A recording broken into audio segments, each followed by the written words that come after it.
Now, a lot of people think that Black Ballad is a one-man band, and that couldn't be further from the truth.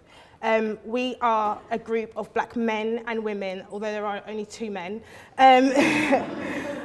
who are passionate about producing content for black British women. So I want to say thank you to my incredible team.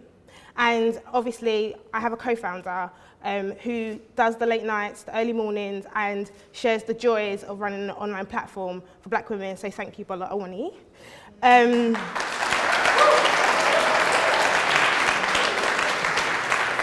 Now, as you know, this event is not just an event, it's to christen and celebrate and tell you about the new direction of Black Ballad. Working in the journalism industry, I'm often the only black woman in the room. And as a reader, I always say, mainstream media care more about avocados than black women. I can pick up a magazine and you can have a 4-page spread, 2-page spread on what superfood we should eat. It can be kale, it can be avocado. However, I rarely see black women in those magazines, and these are British magazines, and I think that's a problem. So when I started Black Ballad, people in the journalism industry who are mentors, people who weren't in the journalism industry, who weren't black women, basically told me I was performing career suicide. And it felt like that at moments, it really did. But 300 articles later, you guys in this room, I think that couldn't be further from the truth. Black Ballad is not a failure, it's not career suicide, and it's because we've not been afraid to be unapologetically black. Some people criticised me for making a publication that was too black. We've all heard that saying. But I'm proud that our publication is too black because we are made up of multiple voices, female British voices, who are different and say our opinions, unfazed, unfiltered by the white gaze. Now, my team, if you talk to any of them, will admit that Black Ballad hasn't always been smooth sailing. Back in July, myself and my co-founder had to have a serious conversation, and we decided to hit the pause button. But before that, we conducted a series of surveys, and we held focus groups, and we wanted to know what could we do to be the ultimate lifestyle publication for black British women. 83% of the women that took part in those surveys said that they were extremely unhappy with the media choices around them. They told us that they wanted a virtual safe space where they could discuss their ideas, their thoughts and opinions. They wanted us to provide them with a media experience that had audio and visual at the heart of Black Ballad. And they wanted opportunities like tonight to network and meet other black British women.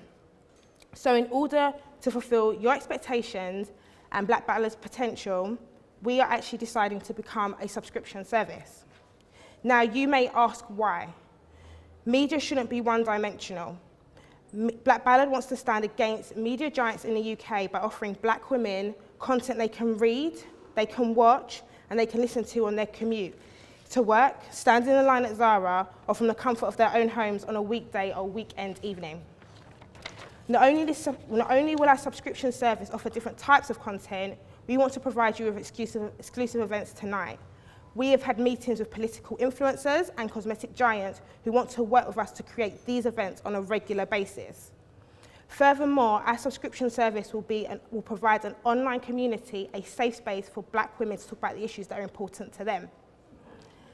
Now, being honest, making the platform a subscription service doesn't just stem from the type of content we want to create. It's about the quality that we can give you. As a freelancer who specialises in race, I have had multiple calls from editors at the last minute who tell me they are not publishing my work because they are afraid of what it will do to their core audience, white women, or in 2 cases, they are afraid of what it will do to their advertising partnerships. I don't want to be in a position where I create content that puts the interests of advertisers before yours.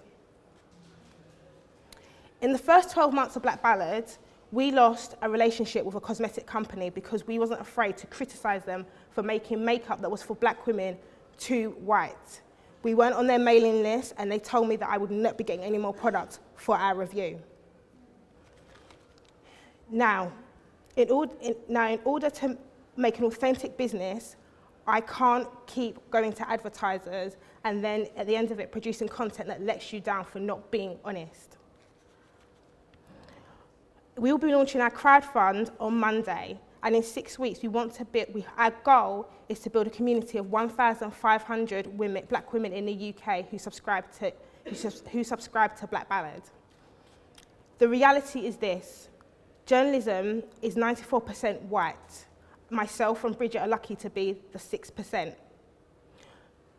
So it's little wonder that magazines that are intended for British women are always inundated with images of whiteness.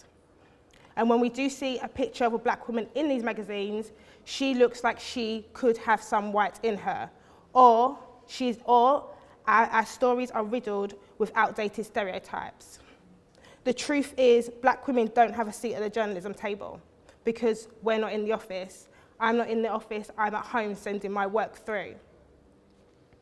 I believe that Black Ballad can create a table for black women to create content for us.